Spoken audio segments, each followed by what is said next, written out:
Hello, dear friends. Welcome back to our series on the foundations of belief and worship. Last time, we had talked about the sacred trusts that Allah gives us to take care of while we are on this earth. Today, we will be talking about the door to happiness, which is belief in God and the afterlife. Belief in Allah and belief in the afterlife reveal to us the universe and open the door to happiness. Such belief provides us comfort in our everyday lives and when thinking about the end of everything. In fact, belief in Allah and the afterlife act as a master key that opens all doors, especially the door to happiness. Imagine that you have a master key in your hands that opens literally every door. When you come up on a door that you need to go through, would you refuse to use the key? No, why would you? The key literally opens every door. The afterlife is like an enormous new world that is full of things and beauties that we have never seen before. Being afraid of the afterlife or refusing to believe in it is like a baby that is afraid of being born or refusing to believe in a world outside the womb.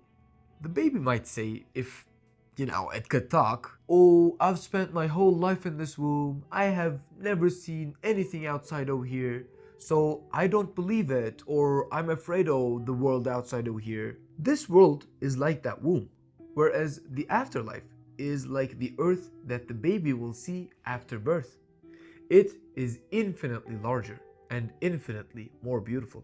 You can also think of belief in Allah and the afterlife like this. Imagine that you are a student going abroad to study at an international university. You have never flown on a plane before, but you have a counselor at school who has made all the arrangements for you. He has taken care of your registration at this university, found you housing, purchased your plane tickets, arranged someone to meet you at the airport and transport you, and even filled out all the official forms you need. So now you have your passport and your visa ready. Now, the counselor invites you to his office and says to you, "Hey, I have all things taken care of. You're good to go. You just need to follow these rules on your way to the airport and while you're on the plane. Also, you need to keep your grades up until the end of the school year.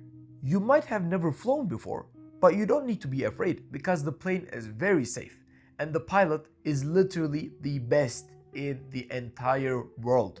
All the details are in this booklet, so you don't even need to worry about anything. Just do exactly what the booklet says, and you'll be fine." What would you do in this situation? Would you follow the counselor's words to a T and do exactly as the booklet says? Or would you refuse to believe him, throw the booklet to one side, the words of the counselor to the other, and just mess around and try to have fun until the day the plane leaves? I'll tell you what's going to happen if you do that. 1. Your admittance to the international university will be rescinded because your grades have dropped, so you will have to go to a much worse place and suffer. 2. You will be very afraid of flying because you don't know about the pilot or refuse to believe that he is the best. And 3. You will be worried sick about what's going to happen once you leave the plane because you didn't believe the counselor, and now you are not even sure if there is anything waiting for you once the plane lands. On the other hand, if you listen to the counselor, pore over the details in the booklet, and do everything exactly as the counselor and the booklet told you to do, you will be the calmest guy on earth, flying on clouds. Why? Because you know what you need to do. You don't need to worry about the plane's departure. You're not afraid of flying anymore, and you know that everything has been taken care of for you on the other side of the plane journey. You are happy because you believe in the counselor's words and trust the pilot. Now, dear friends, in this story, the counselor represents the messenger of Allah, peace and blessings be upon him. And the booklet, of course, is the Quran. The date of departure is the last day, and the plane journey is death. The pilot represents Allah Azza wa Jalla, who controls everything and makes no mistakes.